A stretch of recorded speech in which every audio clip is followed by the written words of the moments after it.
So we're in the port of Rotterdam in South Rotterdam, the Netherlands. We started Shimmer because 6 years ago, or even actually longer, we were looking for spaces that were interested in presenting works that were on the slow burn, the slow exhibitions, or exhibitions that required a kind of different kind of attention. And so we consider ourselves a curatorial studio, so meaning that we experiment with exhibition making as an artist would experiment with art material in the studio, but we make that public.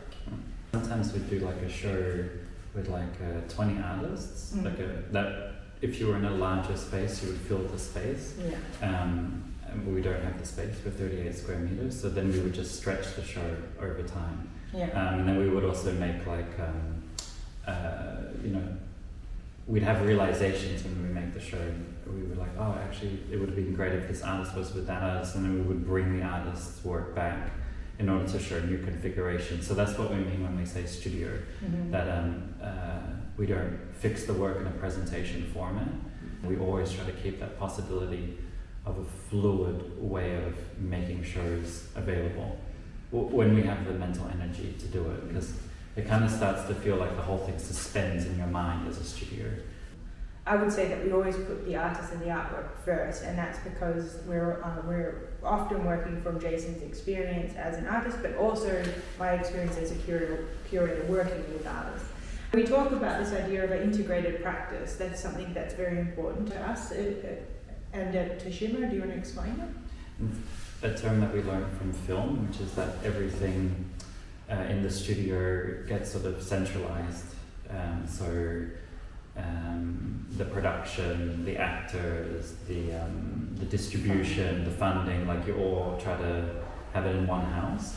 And even though we don't do that like literally with this space, there's like examples where we were talking about it the other day where I'm working with airbrushing on canvas at the moment. There's a lot of overspray on the wall between the canvas and the wall.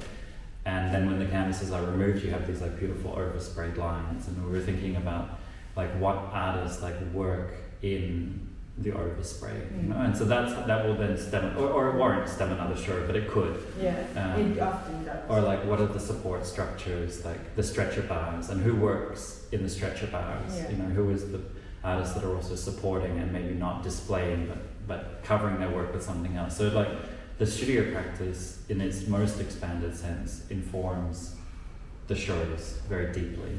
Both Jason and I have quite a lot of experience on the back end of exhibition making anyway. Like, so Jason has been doing installs since like he was 16, and knows how to do electrical work and all this sort of stuff. I'm trained as an arts manager. I have a BA and an MA and that sort of stuff. So we have the skills to really run an exhibition space, and we're also very interested in how that exhibition space can be an artwork.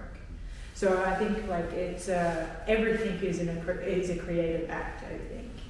Yeah. When you say like you better believe when you're painting the wall that it's part of your practice, it is, because you also get a deep understanding of the context in which the work goes into. Yeah. Not because you're only making the context, but you also understand that certain power structures work in certain ways, and you can agree or not agree with them, but you also have to be involved in reconsidering them for your work, right? So art making is quite often an unknowable act, but also the exhibition is also the sort of like bringing together of all of these unknowable acts, and then trying to understand what the heck's going on, and then suddenly it disappears, and then it's gone, and then reconfigures. And I find that also that the Shimmer is in a similar way of like it's constantly breaking apart and rebuilding itself.